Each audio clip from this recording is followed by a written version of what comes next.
So we've now put in a lot of work designing and analyzing super fast algorithms for reasoning about graphs. So in this optional video, what I want to do is show you why you might want such a primitive, especially for computation on extremely large graphs. Specifically, we're going to look at the results of a famous study that computes the strongly connected components of the web graph. So what is the web graph? Well, it's the graph in which the vertices correspond to web pages. So for example, I have my own web page where I list my research papers and also links to courses such as this one. And the edges are going to be directed, and they correspond precisely to hyperlinks. So the links that bring you from one web page to another. Note, of course, these are directed edges, where the tail is the page that contains the hyperlink, and the head is the page that you go to if you click the hyperlink. And so this is a directed graph. So from my home page, you can get to my papers. You can get to my courses. Sometimes I have random links up to things I like say my favorite record store.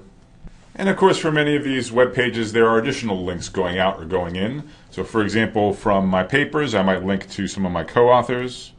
Some of my co-authors might be linking from their home pages to me. Or of course, there's web pages out there which list the currently available free online courses, and so on. So obviously, this is just part of a massive web graph, just a tiny, tiny piece of it. So the origins of the web were probably around 1990 or so, but it started to really explode in the mid-90s. And by the year 2000, it was sort of already beyond comprehension, even though in internet years, the year 2000 is sort of the Stone Age relative to right now, relative to 2012. But still, even by 2000, people were so overwhelmed with the massive scale of the web graph, they wanted to understand anything about it, even the most basic things. Now, of course, one issue with understanding what the graph looks like is you don't even have it locally, right? It's distributed over all these different servers over the entire world. So the first thing people really focused on when they wanted to answer this question was on techniques for crawling. So having software which just follows lots of hyperlinks, reports back to the home base, from which you can assemble at least some kind of sketch of what this graph actually is. So, but then the question is, even once you have this crawled information, even if once you've accessed a good chunk of the nodes and the edges of this network, what does it look like? So what makes this a difficult question? More difficult than, say, for any other directed graph you might encounter? Well, it's simply the massive scale of the web graph. It's just so big. So for the graph used in the particular study I'm going to discuss, like we said, it was in the year 2000, which was sort of the Stone Age compared to 2012. So the graph was small, relatively, but still the graph was really, really big. So it was something like 200 million nodes and 1 billion edges, really 1.5 billion edges. So the reference for the work I'm going to discuss is a paper by a number of authors. The first author is Andre Broder, and then he has many co-authors. And this was a paper that appeared in the WWW conference of the year 2000. That's the World Wide Web conference. And I encourage you, those of you who are interested, to go track down the paper online and read the original source. So Andre Broder, the lead author, at this time he was at a company that was called AltaVista. So how many of you remember a company called AltaVista? Well, some of you, especially the youngest ones among you, maybe have never heard of AltaVista, and the youngest ones among you maybe can't even conceive of a world in which we didn't have Google. But in fact, there was a time when we had web search, but Google did not yet exist. That was sort of in the maybe 97 or so. And so this was in the very embryonic years of Google, and this data set actually came out of AltaVista instead. So Broder et al. Wanted to give some answers to this question, what does the web graph look like? And they approached it in a few ways. But the one I'm going to focus on here is they asked, well, what's the most detailed structure we can get about this web graph without doing an infeasible amount of computation, really just sticking to linear time algorithms at the worst. And what have we seen? We've seen that in a directed graph you can get full connectivity information just really using depth-first search. You can compute strongly connected components in linear time with small constants. And that's one of the major things that they did in this study. Now, if you wanted to do the same computation today, you'd have one thing going against you and one thing going for you. The obvious thing that you'd have going against you is that the web is still very much bigger than it was here, certainly by an order of magnitude. The thing that you'd have going for you is now there's specialized systems which are meant to operate on massive data sets. And in particular, they can do things like compute connectivity information on graph data. So what you have to remember, for those of you who are aware of these terms, in 2000, there was no MapReduce, there was no Hadoop, there were no tools for automated processing of large data sets. These guys really had to do it from scratch. So let me tell you about what Broder et al. Found when they did strong connectivity computations on the web graph. They explained their results in what they called the bow tie picture of the web. So let's begin with the center, or the knot, of the bow tie. So in the middle we have what we're going to call a giant strongly connected component, with the interpretation being this is the core of the web in some sense. All right, so all of you know what an SCC is at this point. A strongly connected component is the region from which you can get from any point to any other point along a directed path. So in the context of the web graph, with this giant SCC, what this means is that from any web page inside this blob, you can get to any other web page inside this blob just by traversing a sequence of hyperlinks.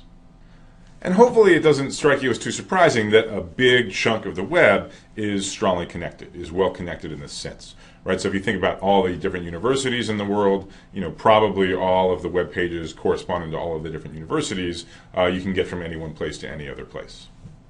For example, from the home page on which I put my papers, I often include links to my co-authors, which very commonly are at other universities. So that already provides a web link from some Stanford page to some page at, say, Berkeley or Cornell or whatever. And of course, I'm just one person. I'm just one of many faculty members at Stanford. So you put all of these together, you would expect all of the different SCCs corresponding to different universities to collapse into a single one. And so on for other sectors as well. And then, of course, if you knew that a huge chunk of the web was in the same strongly connected component, so let's say 10% of the web, which would be tens of millions of web pages, you wouldn't expect there to be a second one, right? It would be super weird if there were two different blobs, 10 million web pages each, that somehow were not mutually reachable from each other. That would just, all it takes to collapse two SCCs into one is a lone arc going from one to the other, and then a lone arc in the reverse direction. And then those two SCCs collapse into one. So we do expect a giant SCC, just sort of thinking anecdotally about what the web looks like. And then once we realize there's one giant SCC, we don't expect there to be more than one. All right, so is that the whole story? Is the web graph just one big SCC? Well, one of the perhaps interesting findings of this Broder et al. Paper is that, there is a giant SCC, but it doesn't actually take up the whole web or anything really that close to the entire web. So what else would there be in such a picture? Well, there's the other two ends of the bow tie, which are called the in and the out regions. In the out regions, you have a bunch of strongly connected components, not giant SCCs. We've established there shouldn't be any other giant SCCs, but small SCCs, which you can reach from the giant strongly connected component, but from which you cannot go back to the giant strongly connected component. I encourage you to think about what types of websites you would expect to see in this out part of the bow tie. I'll give you one example. Very often, if you look at a corporate site, including those of well-known corporations, which you would definitely expect to be reachable from the giant SCC, it's actually a corporate policy that no hyperlinks can go from something in the corporate site to something outside the corporate site.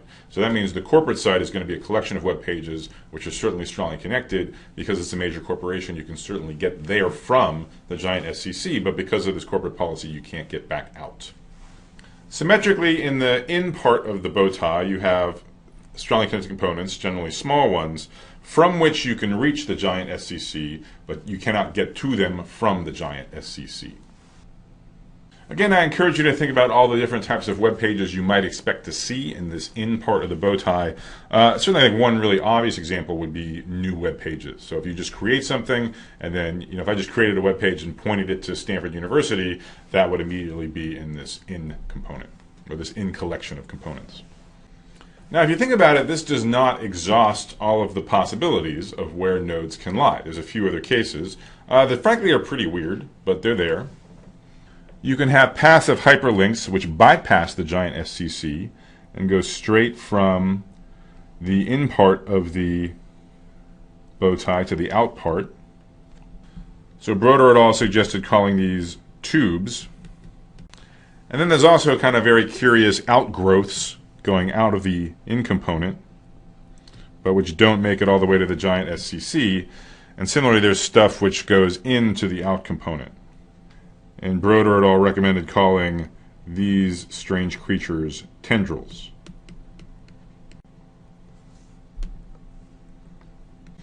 And then in fact, you can also just have some weird isolated islands of SCCs that are not connected even weakly to the giant SCC. So this is the picture that emerged from Broder et al.'s strong component computation on the web graph. And here's qualitatively some of the main findings that they came up with. So first of all, that picture on the previous slide I drew roughly to scale, in the sense that all four parts, so the giant SCC, the in part, the out part, and then the residual stuff, the tubes and tendrils, have roughly the same size. You know, more or less 25% of the nodes in the graph. I think this surprised some people. I think some people might have thought that the core, that the giant SCC might have been a little bit bigger than just 25 or 28%. But it turns out there's a lot of other stuff outside of this strongly connected core. You might wonder if this is just an artifact of this data set being from the Stone Age, being from 2000 or so. But people have rerun this experiment on the web graph again in later years. And of course, the numbers are changing because the graph is growing rapidly. But these qualitative findings have seemed pretty stable throughout subsequent reevaluations of the structure of the web. On the other hand, while the core of the web is not as big as you might have expected, it's extremely well connected, perhaps better connected than you might have expected. Now, you'd be right to ask the question, what could I mean by unusually well connected? We've already established that this giant core of the web is strongly connected. You can get from any one place to any other place via a sequence of hyperlinks. What else could you want? Well, in fact, it has a very richer notion of connectivity called the small world property. So let me tell you about the small world property, or the phenomenon colloquially known as 6 degrees of separation. So this is an idea that had been in the air at least since the early 20th century, but really kind of was studied in a major way and popularized by Stanley Milgram, who's a social scientist, back in 1967. So Milgram was interested in understanding, are people at great distance in fact connected by short change of intermediaries? So the way he evaluated this, he ran the following experiment. He identified a friend in Boston, Massachusetts, a doctor, I believe, and so this was going to be the target. And then he identified a bunch of people who were thought to be far away, both culturally and geographically, specifically Omaha. So for those of you who don't live in the U.S., just take it on faith that many people in the U.S. would regard Boston and Omaha as being fairly far apart, geographically and otherwise. And what he did is he wrote each of these residents of Omaha the following letter. He said, look, here's the name and address of this doctor who lives in Boston. Okay? Your job is to get this letter to this doctor in Boston. Now, you're not allowed to mail the letter directly to the doctor. Instead, you need to mail it to an intermediary, someone who you know on a first name basis. So, of course, if you knew the doctor on a first name basis, you could mail it straight to them, but that was very unlikely. So, what people would do in Omaha is they'd say, well, I don't know any doctors, or I don't know anyone in Boston, but at least I know somebody in Pittsburgh, and at least that's closer to Boston than Omaha, that's further eastward. Or maybe someone would say, well, I don't really know anyone on the East Coast, but at least I do know some doctors here in Omaha, and so they'd give the letter to somebody that they knew on a first-name basis in Omaha.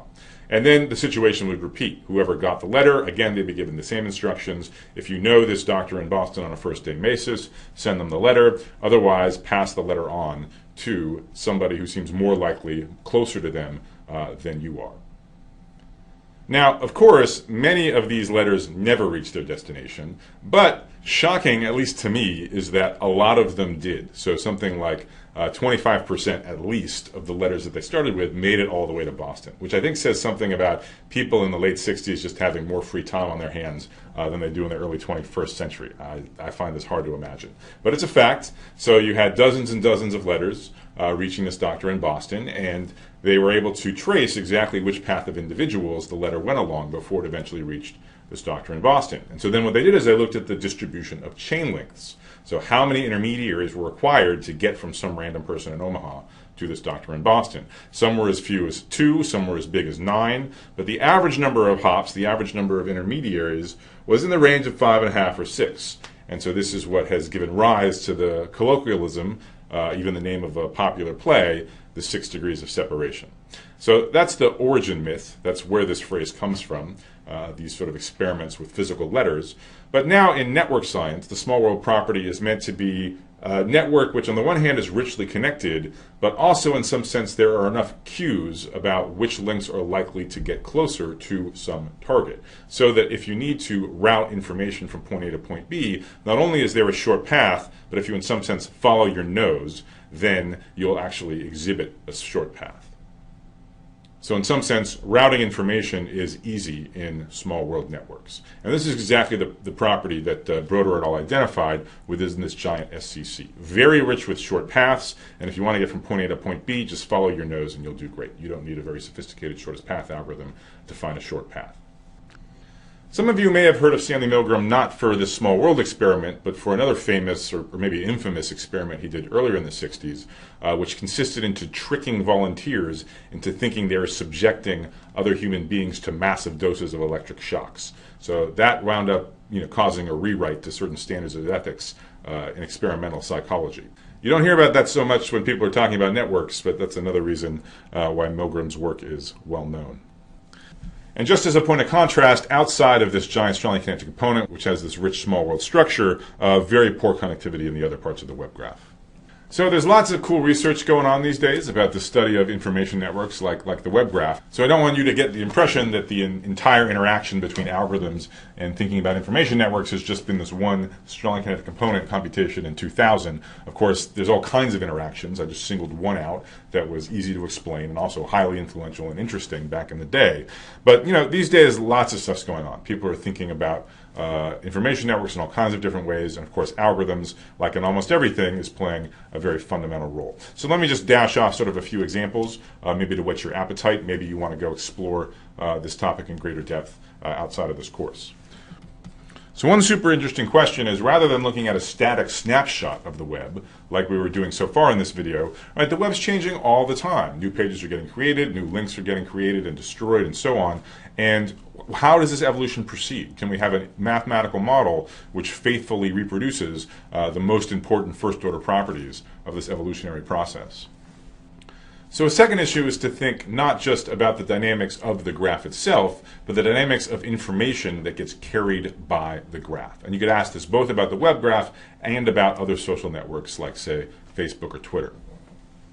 Another really important topic, which there's been a lot of work on, but we still don't fully understand by any means, is getting at the finer grained structure in networks, including the web graph. In particular, what we'd really like to do is have foolproof methods for identifying communities. So groups of nodes, these could either be web pages in the web graph or individuals in a social network, which we should think of as grouped together. We discussed this a little bit when we talked about applications of cuts. One motivation for cuts is to identify communities. If you think of communities as being relatively densely connected inside and sparsely connected outside, and that's just a baby step. Really, we need much better techniques for both defining and computing communities in these kinds of networks. So I think these questions are super interesting, both from a mathematical/technical level, but also they're very timely. Answering them really helps us understand our world better.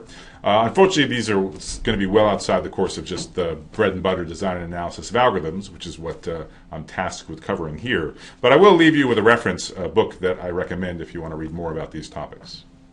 Namely, the quite recent book by David Easley and John Kleinberg called Networks, Crowds, and Markets.